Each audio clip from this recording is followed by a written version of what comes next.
wabarakatuh.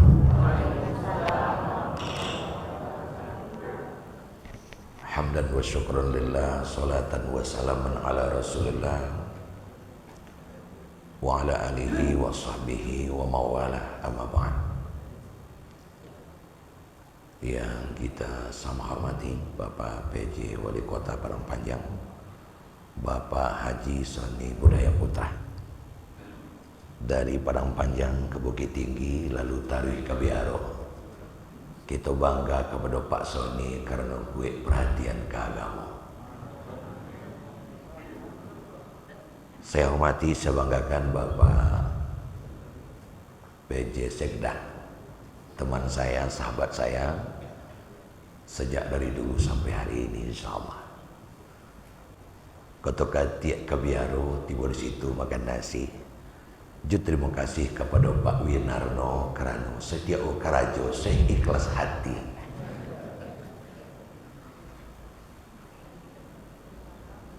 Kita hormati ada tokoh masyarakat Padang Panjang di Masjid Zu'ama hari ini, plus pengurus Pak Erik. Terima kasih banyak Pak Erik. Setiap produk yang dibuat pabrik disebar timur dan juga barat. Kita bangga kepada Pak Erik karena tokoh Padang Panjang mewakili Sumatera Barat. Kita hormati teman saya juga, sahabat saya, Ketua MUI Kota Padang Panjang, Pak Zul Hamdi. Anak kecil pergi mandi, sampai di situ berdua-dua. Saya bangga kepada Pak Zul Hamdi karena beliau selalu memperjuangkan agama.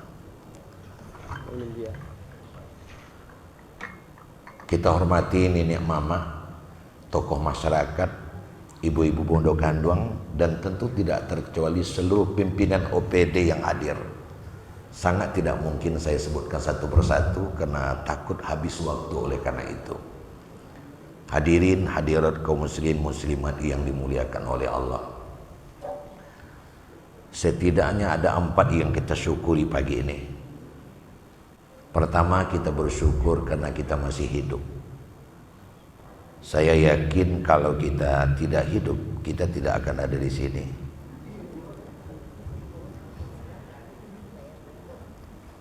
Di dalam konsep Islam, tidur itu diidentikan dengan mati. Karena di saat tidur kita tidak tahu apapun. Makanya sebangun kita dari tidur, kita langsung membaca doa, Alhamdulillahilladzi ahyana ba'dama amatana wa ilaihi nusyur. Segala puji bagi Allah yang telah menghidupkan kami kembali dari mati kami. Hidup di sana adalah bangun, mati di situ adalah tidur. Kita bersyukur sekali karena kembali dibangunkan oleh Allah. Karena dalam sejarah kehidupan manusia ada orang yang tidur tak bangun-bangun lagi. Dan kita yang hadir pada masjid hari ini adalah kembali dihidupkan oleh Allah. Dan kita sangat bersyukur. Kenapa? Karena itu terkait dengan makna hidup bagi kita. Hidup bagi manusia itu beda dengan hidup bagi binatang. Hidup binatang bukan untuk mengabdi, tapi hidup binatang itu sesuai dengan fungsinya. Kalau kerbau sapi untuk daging, kalau burung kesturi untuk bunyi, termasuk burung murai itu juga untuk bunyi hidupnya. Tapi ada burung hidupnya untuk bulu dan keindahan. Manusia hidupnya untuk beribadah. Maka kita berkompetisi ibadah dalam hidup. Yang lahir sebagai pemenang yang paling banyak ibadahnya. Nah, kalau bicara banyak ibadah perlu durasi waktu. Makin banyak waktu, insya Allah ibadah akan makin banyak. Makanya orang yang panjang umur itu bisa diduga ibadahnya bisa banyak.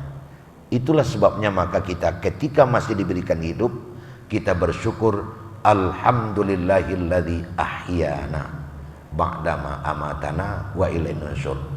Kalau seandainya ada di antara kita yang hadir pada pagi ini tidak membaca doa bangun tidur tadi, itu judulnya keterlaluan.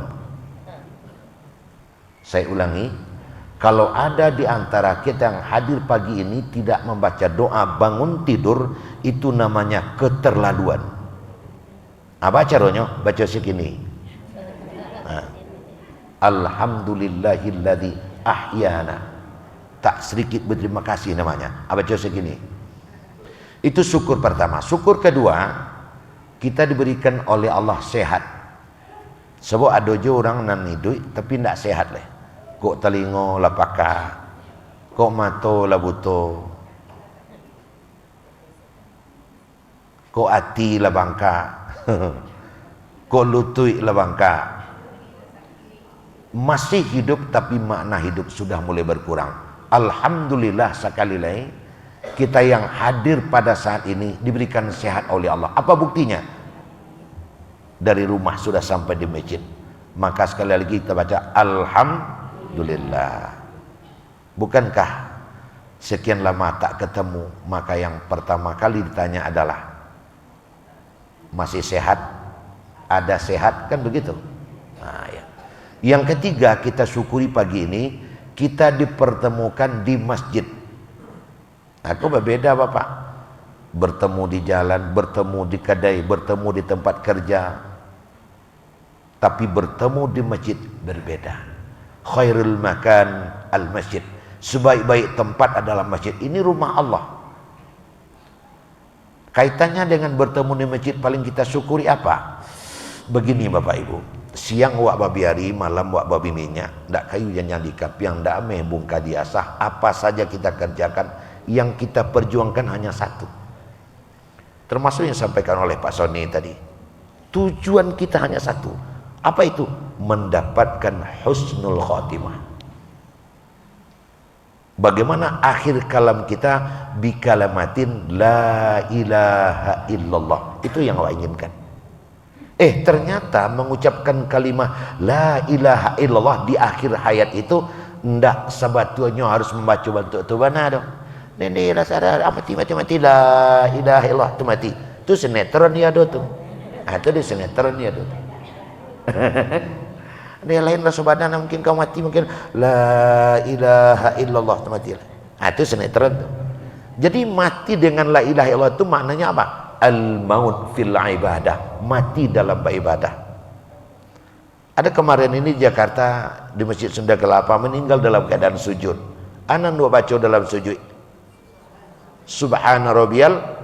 Nah itu umumnya dibaca. Kan tidak la ilaha illallah. Apakah harus masuk neraka dia? Dalam ibadah kok matinya. Jadi bi kalimah la ilaha illallah itu artinya dalam beribadah. Dalam beribadah. Kalau kita meninggal dalam keadaan beribadah, dalam sholat kita meninggal, dalam berpuasa kita meninggal, dalam sedang membantu anak yatim, orang miskin kita meninggal, itu semuanya sudah mati dalam keadaan beribadah itu. Nah sekarang kita di masjid, Bapak Ibu tahu enggak? 99% yang hadir di masjid adalah untuk beribadah. Betul pada tu. Bos tahu amo dak ada orang pi cakap kan saji dah. Lipat dia kamu saji intalah. Ada itu nak. Macam-macam kecil ngaden lah kamu saji sebentar. Nak tahu ang bara kadang pangkalangan den. Ada itu kamu saji. Nak ada. Palingnya kok panenang kok padenang lah ke terminal sebentar. Tu masuk tu. Tu masuk tu. Tapi kalau baca kan ada kamu saji itu artinya apa? Orang bila melangkahkan kaki ke masjid 99% beribadah. Nah itu kita syukuri dan ketiga. Kalau mati kini dalam keadaan beribadah. Nah yang sampai yang terakhir itunya. Kita dipertemukan oleh Allah pagi ini dalam menuntut ilmu. Dalam menuntut ilmu. Kau nak tanggung Pak? Man kharaja fi talabil ilmi fahuwa fi sabilillah harta yarja'.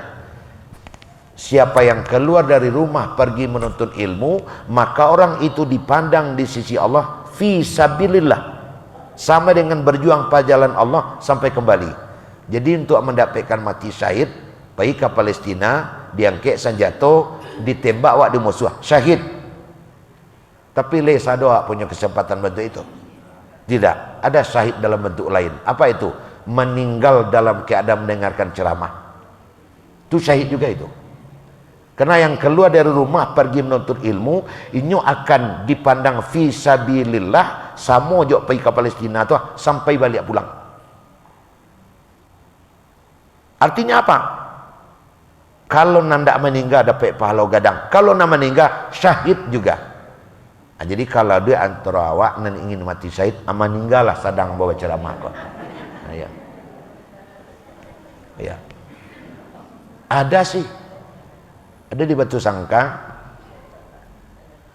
di masjid dekat RSUD itu ambo sedang magi halal bihalal sangke itu ambo le curiga ambo nyelagak bau mu aja duduk di sudut mulai dari awal ceramah sampai selesai Pak Ketua MUI yang saya gaya kau ambo le curiga kau gaya kau lapai kau ndak macam-macam yang lucu saya buat tak ketawa juga orang sudah ketawanya yang saya siap selesai ceramah ternyata orang pai bersama-sama ke situ, Pak, kira lebaran kek. Sedang saya berceramah. Itu sebabnya apa? Lalok-lalok ketek, itu sebabnya. Jadi lalok-lalok ketek sedang menengah ceramah, kok amat mati nampaknya. Ya. Ambo kalau kejadian mau tidak tanggung jawab dah. Tapi tidak apa-apa juga kena syahid. Ya. Jadi kalau ada kejadian, aku malah bersampaian ambo lapelo dari utang. Lalok-lalok sedang menengah ceramah, amuh mati. Betul. Ya. Jadi kalau lembu sampaikan kalala pelu tambo. Tapi sungguh pun demikian syahid. Matinya mati syahid. Jadi tidak apa-apa, terserah yang bersangkutan mau mati siapa tidak itu saja. Itu ampe. Bapak Ibu dari sekalian, main-main ke Pasalamo, tiba di situ awak berampek. Mengaji tidak boleh lama karena sudah mengaji makan ketupek kami itu. Al-Quranul Karim ini kan 30 juz, 21 juz itu adalah sejarah, hanya 9 juz saja yang bernuansa tidak sejarah. Itu artinya apa? Para mufassir bersepakat mengatakan dengan bahagian terbesar Al-Quran itu adalah sejarah. Secara tidak langsung Islam mengarahkan kita belajarlah kepada sejarah. Akhirnya dalam kajian-kajian keilmuan itu ditemukan bahwa sejarah adalah induk segala ilmu. At-tarikh aba'ul ulum. Sejarah adalah induk segala ilmu. Dalam kajian Pak Soni itu the history is the big teacher. Sejarah adalah guru besar. Bangsa yang besar adalah bangsa yang mengerti sejarahnya. Kita akan bangga sebagai Kota Padang Panjang pada hari ini kita berada pada Masjid Zu'ama kalau kita mengerti sejarah Masjid Jambatan Besi. Karena sejarah adalah identitas seseorang. Bapak dan Ibu, apabila kita ingin mengetahui seseorang siapa dia, cukup diselidiki dua saja. Pertama, siapa temannya, dan yang kedua, di mana mainnya. Itu saja. Siapa kawannya, di mana sampai mainnya. Itulah dia. Nah, Bapak Ibu sekalian, oleh karena itu sejarah-sejarah yang terjadi pada masa lalu, Al-Quran mengungkapkan itu ada 21 juz isinya sejarah saja. Tapi sejarah dalam Al-Quran tidaklah sama dengan sejarah yang dibuat oleh manusia. Kalau sejarah yang kita tulis, yang ditulis oleh manusia, itu lebih berorientasi kepada mengungkapkan kapan terjadinya dan bagaimana terjadinya. Tapi kalau sejarah Al-Quran lebih kepada sisi pelajaran apa yang dapat diambil dari sejarah itu. Maka pada saat ini saya akan ungkapkan satu di antara sejarah yang diungkap. Pada zaman lalu ada satu nama yang sangat populer sampai hari ini. Ada yang menyebut namanya Abu Hisham, tapi ada yang mengungkap namanya Abu Hashim. Itu terserah saja, mau Hisham mau Hashim, imalah kalimatnya itu juga. Ini adalah seorang hamba Allah yang taat. Bukan main taatnya. Selama 21 tahun tidak pernah berhenti sholat malam. Saya sedang tidak mau memandingkan Abu Hashim dengan kita semua, tapi saya curiga belum ada kita yang dapat mengalahkannya. Dia begitu taat, di samping berzikir dan baca Quran dan terus melaksanakan sholat malam. Pada satu ketika di waktu Abu Hisham mengambil wudhu, ada satu sosok di bibir sumurnya.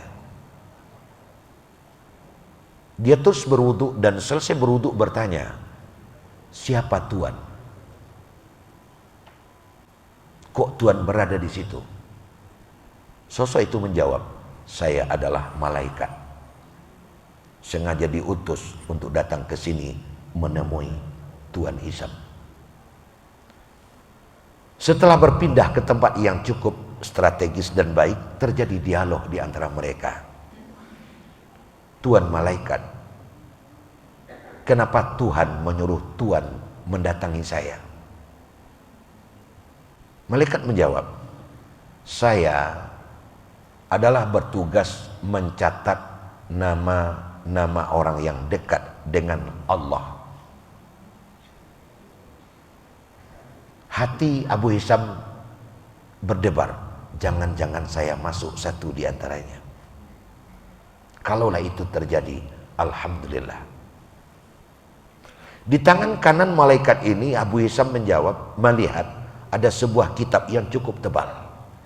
Abu Hisham bertanya, Tuan malaikat, itu kitab apa?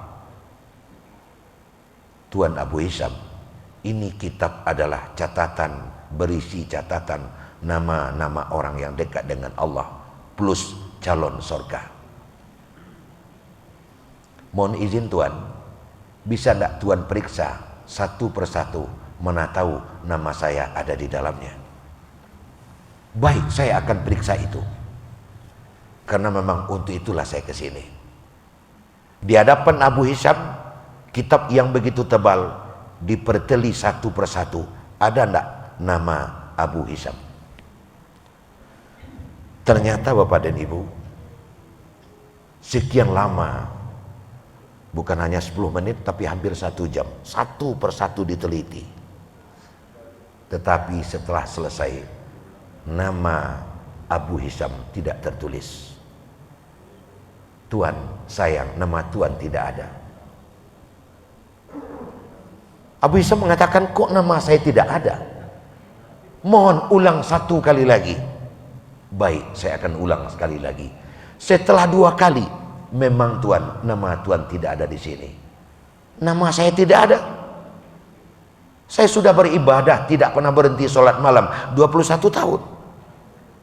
Memang Tuan, nama Tuan tidak ada. Abu Hisham pingsan. Kenapa dia pingsan? Begitu kecewa terhadap yang sedang terjadi.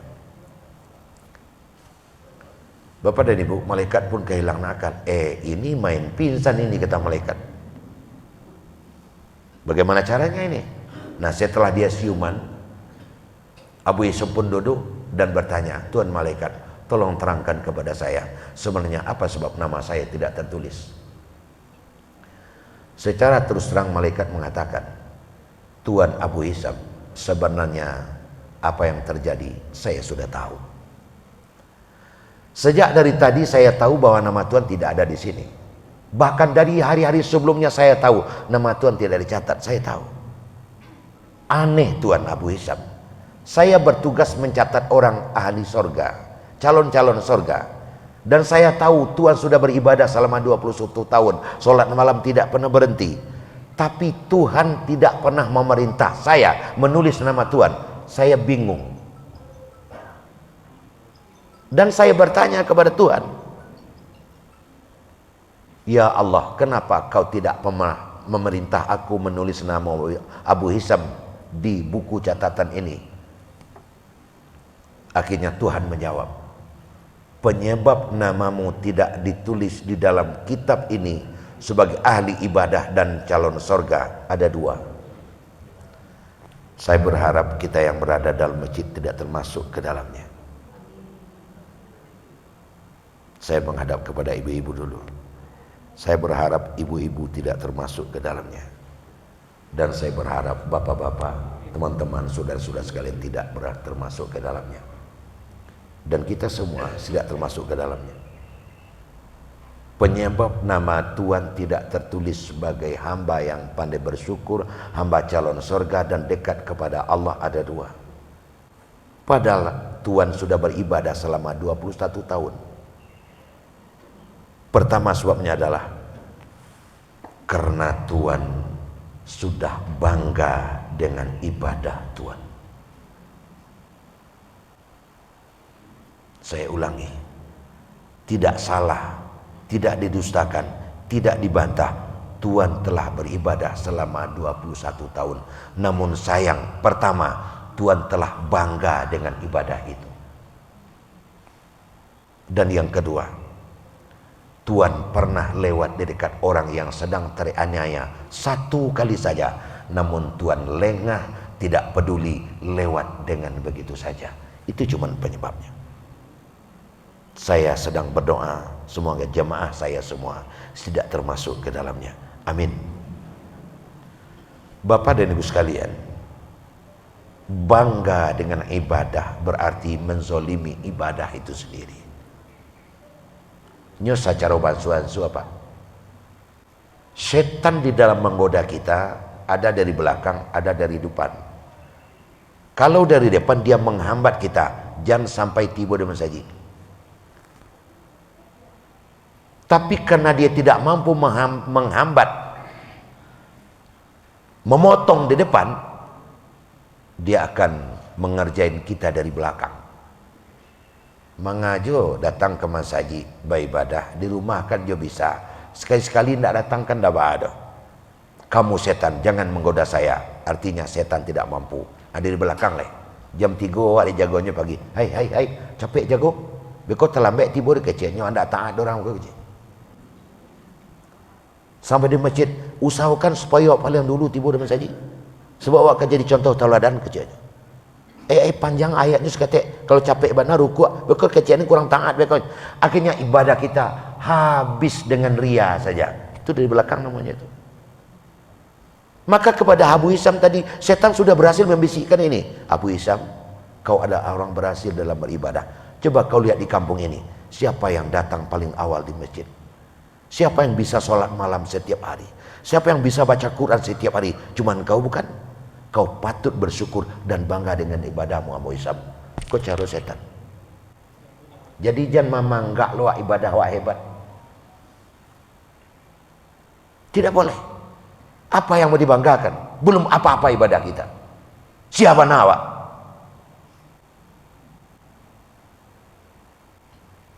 Astaghfirullahaladzim. La haula wala quwwata illa billah. Jangan bangga dengan ibadah, menghabiskan pahala kita. Biasa-biasa saja. Bangga dengan ibadah, bangga dengan pakaian kita, bangga dengan segala macam, menghabiskan pahala. Itu orang keliling kiri kanan muka depan kita, ibadahnya di bawah saya, habis pahala ibadah kita. Saya masih berdoa, dia sudah pulang. Saya masih baca Quran, dia sudah berhenti. Saya sholat sunat, dia tidak. Kalau rasa itu sudah masuk ke dada ini, ingat pahalanya habis. Itu yang pertama. Yang kedua, kopai nu abana. Kenapa Abu Hisam tidak ditulis sebagai seorang yang taat kepada Allah?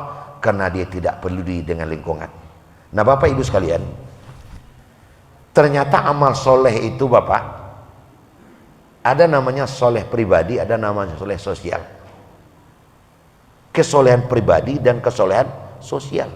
Mirip dengan yang tadi. Ada orang yang sholatnya sangat taat, belum apa-apa sudah nyampe masjid, tapi dari rumah ke masjid diam saja, tak peduli dengan lingkungan. Kalau ndak awak menyapunya, ndak menyapu, ndak benar itu. Gotong royong orang masjid ndak tiba, ada sakitnya ndak datang, ada matinya ndak menyanguk, sibuk dengan baca Quran, sibuk dengan beribadah. Dan kalau nak nyapunya dulu ndak menyapu dah, ndak nama itu dah. Jadi Rasul Muhammad SAW itu adalah orang yang seimbang. Hablum minallah wa hablum minan nas. Termasuk pemilihan kepala daerah yang akan kita masuki, ini hablum minan nas. Hablum minan nas. Makanya 2009 sampai di Padang Panjang, ini ketua MUI kita ada. Tapi di waktu itu saya ketua MUI.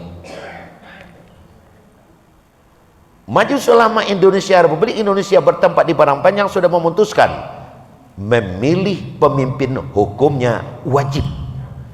Teman-teman KPU, terima kasih sama saya. Pasti memilih di Padang Panjang harus meningkat. Memilih pemimpin hukumnya wajib. Nah, itu kan kepedulian sosial. Orang yang menganggap tak apa-apa tidak ikut memilih dosa. Karena pemahamannya apa? Orang nanda ikut memilih seolah berpaham dakwaan tidak berpemimpin. Itu jadinya. Kan dapat kita rasakan bagaimana negeri ini tidak ada pemimpin. Baru saja di kehutanan ada ketuanya. Namanya ketua baru. Itu namanya. Dia juga pilkada di situ, cuma dengan cara mereka pula. Pecakak saja nah menang tuh ketua. Kalau Nabi kita kan sudah jelas, apabila Anda bertiga dulukan seorang, bertiga harus ada ketua seorang. Apalagi satu negeri, satu kampung, maka memilih pemimpin hukumnya wajib. Itu kepedulian sosial. Makanya nan mama wajib kemenakannya diarahkan, nan bapak wajib anaknya dinasihati. Yang atasan kami bawa nawa, yang kepala-kepala kami anggota awak, supaya jangan tidak ikut bagi yang sudah wajib memilih. Karena ini adalah urusan wajib dan tidak wajib. Sebab kalau sudah wajib dikerjakan adalah berpahala, ditinggalkan berdosa. Tapi kalau ada uzur syar'i, itu Allah Subhanahu wa taala lebih tahu. Nah, Bapak Ibu hadirin sekalian, kepedulian sosial ini sangat perlu sekali. Saya menangis dengan air mata jatuh ke dalam. Ini Bapak Wali Kota menyebutkan tadi. Negeri kita sedang tidak baik-baik saja, Bapak dan Ibu sekalian. Kepemimpinan artinya pewarisan ke generasi. Bagaimana generasi kita hari ini? Kita tidak pantang maju. Kita tidak benci kepada kemajuan, tetapi kita tidak respek kepada akhlak yang sudah bobrok. Coba lihat hari ini. Biasanya kita menuduh cara hidup perkotaan. Sekarang sudah hampir menjalar. Di mana-mana.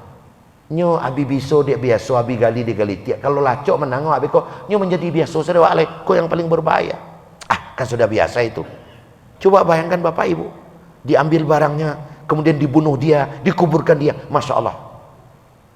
Coba kalau terjadi pas anak kemana-mana awak, coba terjadi pas anak awak, barasonya tuh. Ini nggak bisa dibiarkan begitu saja Bapak. Tapi ada satu yang ingin saya sampaikan. Apa yang sedang terjadi itu adalah akibat.